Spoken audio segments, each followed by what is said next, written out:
बड़ी छोटी सी यात्रा है। हा? और भागवत में आप रोज सुनेंगे ये बात। आज का आदमी 60-70 साल जीता है, कोई इससे ज्यादा जिए तो समझो ये बोनस मिल रहा है उसको, नहीं तो कहाँ है साहब। और गांव में तो भी आप लोग ज्यादा जी जाते हैं, क्योंकि गांव में सब लोग चलते फिरते रहते हैं, खूब माता जी बैठी है खूब जगह से। लेकिन शहर में तो बड़ा जल्दी सीताराम हो जाती है। क्यों हो जाती है? चलते फिरते नहीं है सब। अनुभव करेंगे, भागवत में ये आएगा वर्णन कि जीवन यूं ही निकला जा रहा है। और किस में निकला जा रहा है? आहार निद्रा भय मैथुनम च। 4 चीज हम सब करने में लगे। बोले क्या क्या? बोले आहार, भोजन सब कर, बस भोजन मिल जाए।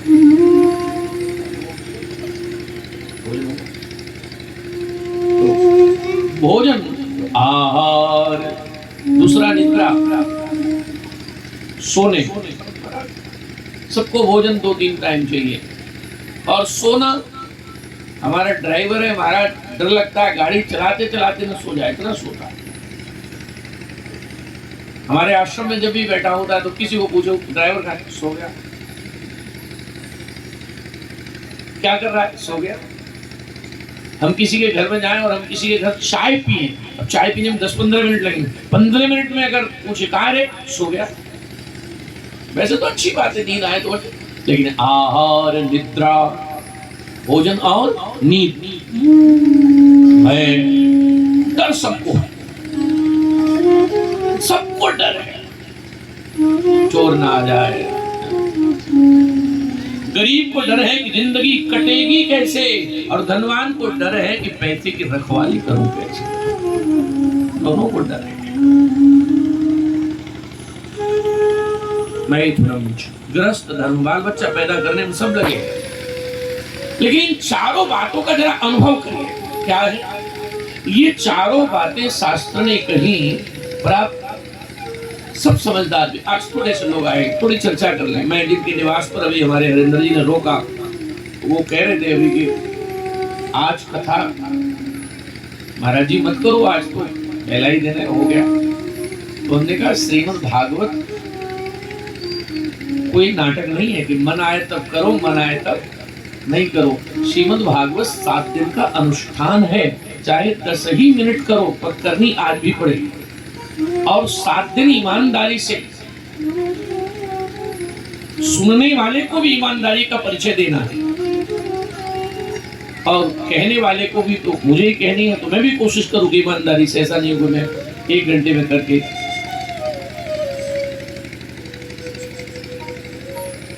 तो आहार निद्रा भय मैथुनम च, ये 4 काम क्या क्या? भोजन, सोना, भय और बच्चे पैदा करना। अच्छा आप ये बताओ कि ये जो 4 काम शास्त्र ने बताए, ये केवल आदमी ही करता है? नहीं, इसको चारों को, मैं आपके गांव से आ रहा था, अभी देख रहा था, इसको सब करते हैं। एक बल्कि मनुष्यों के तो 1-2 बच्चे पैदा होते हैं, कुत्ता कुतिया इतना पड़े यहाँ पर सड़क में, इसका मतलब बच्चे भी उनके। और ऐसा में समझिए, आप माताएं बैठी हैं, आपको अपने बच्चे की जितनी फिक्र है उतने ही दूसरे पशुओं को भी अपने बच्चे की फिक्र है। भय इतना है कि नाली का कीड़ा भी महाराज सड़क से भागता है, मुझे मार। हमारे गुरुदेव भगवान एक बहुत सुंदर बात सुनाते थे। वो कहते थे कि बिहार में एक जगह, हमारे गुरुदेव के गुरुदेव दादा गुरु बोले एक राजा के यहाँ रुकते थे। मुझे बड़ी अच्छी बात लगी। तो गुरुदेव सुनाते थे कि वो राजा के यहाँ रुके, तो राजा ने उन्हें एक दिन पूछा, हमारे गुरुदेव के गुरुदेव एक दिन बैठे थे और वो बड़े महात्मा थे, आजकल जैसे नहीं थे। तो उन्होंने पूछा, गुरुदेव मुझे एक बात बता दो। बोले क्या? वो मैं मर के बनूंगा क्या? मैं मरूंगा तो क्या बनूंगा? वो महाराज जी थोड़े से सिद्ध पुरुष थे, उन्होंने आंख बंद की और कहा, कि तू राजा है, अगर मैंने तुझे बता दिया कि तू क्या बनेगा तो तू मुझे मार देगा। बोले गुरुदेव बताओ क्या रहस्य है। उन्होंने कहा कि पहले लिखित में दो कि मुझे कोई दंड तो नहीं दोगे। बोले नहीं। बोले दो बातें सुन लो, एक तो आपकी मृत्यु 3 महीने बाद हो जाएगी, और दूसरी बात गांव के बाहर एक जो स्वपच रहता है, हरिजन रहता है, वो हरिजन के घर में तुम्हारा जन्म होगा और तुम सूअर के बच्चे बनोगे। किससे कहा? सम्राट से। हमारे दादा गुरु को, हमारे गुरु जी हमको सुनाते थे। राजा घबरा गया, उसने कहा कि ये तो बड़ा, मैं इतना बड़ा राजा सूअर बनूंगा। परिणाम क्या हुआ? 3 महीने बाद उसकी मृत्यु हुई। अब मृत्यु भई तो घर वालों को पूरा विश्वास हो गया, इसका मतलब ये सूअर ही बनेगा, क्योंकि इतनी बात कंफर्म हो गई। तो महाराज जी के पास, हमारे दादा गुरु के पास वो आए और उन्होंने कहा, बोले गुरुदेव आज हमारे पिताजी को मरे 15 दिन हो गए, तेरयोदशी भी हो गई, अब आप ये तो बता दोगे कि वो सूअर बने तो कहाँ है वो सूअर? क्योंकि राजा लिख गए थे वसीयत में, बोले गुरुजी को पूछना मैं सूअर जहाँ बनूं तो एक काम करना कि बंदूक ले जाके मुझ में गोली मार देना, क्योंकि मैं सूअर बन के जीना नहीं चाहता। वो महाराज जी के पास आए, उन्होंने कहा तो महाराज जी ने कहा कि देख भाई तेरी इच्छा है तो बता देता हूँ। महाराज जी गए सामने, तो उस हरिजन ने जैसे ही सूअर बच्चे 15 दिन के छोटे छोटे प्यारे बच्चे जैसे ही उसमें से निकल के 10-12 बच्चे भागे, तो उसमें एक बच्चे के काला तिलक था माथे पर। गुरुदेव संत भगवान ने कहा कि ये तुम्हारे पिताजी मारो को। जैसे ही बंदूक सामने की तो उस सूअर का बच्चा समझ गया कि मरूंगा, उसने खड़े होकर के तुरंत सर हिला दिया। तो गुरुदेव ने उस राजकुमार से कहा मत मारो। बोले क्यों? बोले तुम्हें लगता है कि सूअर है, शरीर जो भगवान दे देते हैं वही बहुत प्यारा लगता है।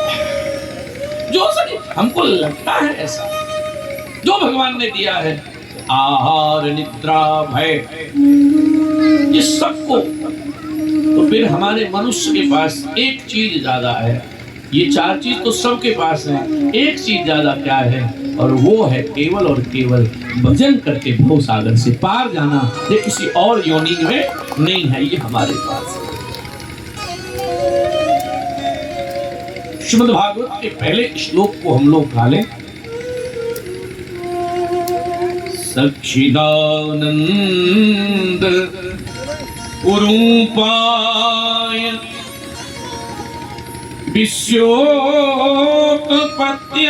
विश्वोत्पत्त्यादिहेतवे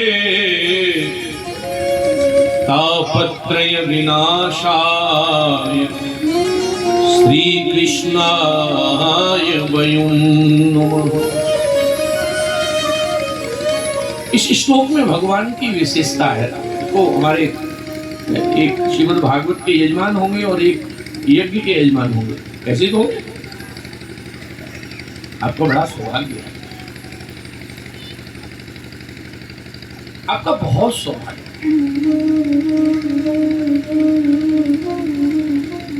एक संत ने बहुत अच्छा लिखा, यह अवसर फिर नहीं मिलने का, सत्संग करो सत्संग करो। यह अवसर फिर नहीं मिलने का, सत्संग करो सत्संग करो। यह अवसर फिर नहीं मिलने का, सत्संग करो सत्संग करो। यह अवसर फिर नहीं मिलने का, सत्संग करो सत्संग करो। यह अवसर फिर नहीं मिलने का, ये अवसर फिर नहीं मिलने का, सत्संग करो सत्संग करो। ये साथ में है चलने का, सत्संग करो सत्संग करो। ये साथ नहीं है चलने का, सत्संग करो सत्संग करो। साथ नहीं है चलने का, सत्संग करो सत्संग करो। ये साथ नहीं है चलने का, सत्संग करो सत्संग करो।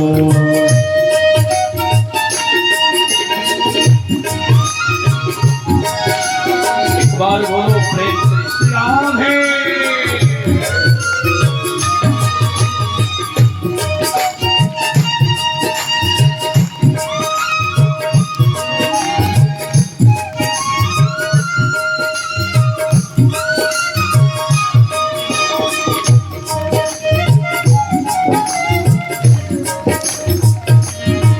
अभी क्या होगा, ये गांव है,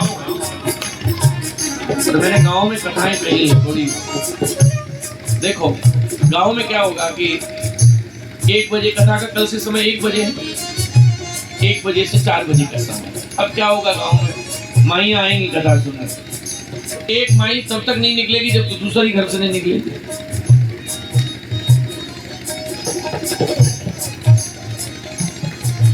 और जब आवेंगी तो ग्रुप में ही आवेंगी, 10-15 इकट्ठी कर। और सत्संग की एक महिमा सुनो, चाहे साथी सभी बिछुड़ जाए, चाहे साथी सभी बिछुड़ जाए, चाहे साथी सभी बिछुड़ जाए, चाहे साथी सभी बिछुड़ जाए, चाहे धन संपत्ति भी लुट जाए, चाहे धन संपत्ति भी लुट जाए, चाहे हस्ती अपनी मिट जाए, चाहे हस्ती अपनी मिट जाए, सत्संग करो सत्संग करो, यह अवसर फिर नहीं मिलने का। सत्संग करो सत्संग करो, ये अवसर फिर नहीं मिलने का। सत्संग करो सत्संग करो।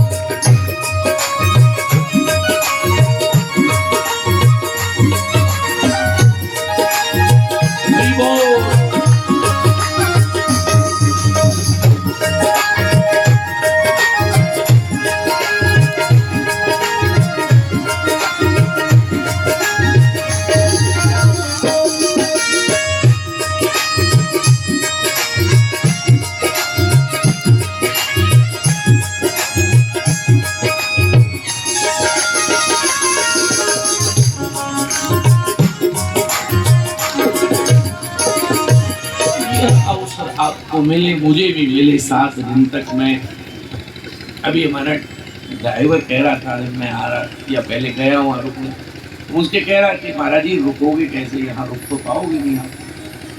तो मैंने कहा मैं रुकूं सिरसागंज रुकूं, कुआबार रुकूं या मैं आगरा जाऊं, पर भाई 7 दिन कथा सुना के जाऊंगा। तो ये मत सोचे कि मैं ये कह दूं कि किसी भी परिस्थिति में अच्छा है।